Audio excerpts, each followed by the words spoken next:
হাদিসের মধ্যে এসেছে,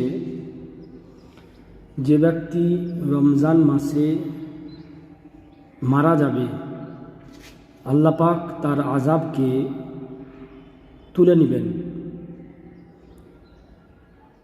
এটা হচ্ছে রদ্দে মুখতারের 4 নম্বর খণ্ডে রয়েছে। এখানে মতবিরোধ রয়েছে। কিছু মানুষ বলছেন যে কিয়ামত পর্যন্ত আযাব তুলে নেবেন নাকি রমজান পর্যন্ত।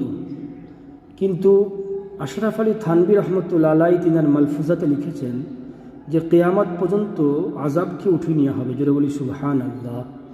তো বলছিলাম ভাই, এই রমজানের এত বরকত, এই রমজান মাসে যদি কোনো হিন্দু ব্যক্তিও মারা যায় তার আযাবকে বন্ধ করে রাখা হয়, আবার রমজানের পরে আযাব শুরু করা হয়।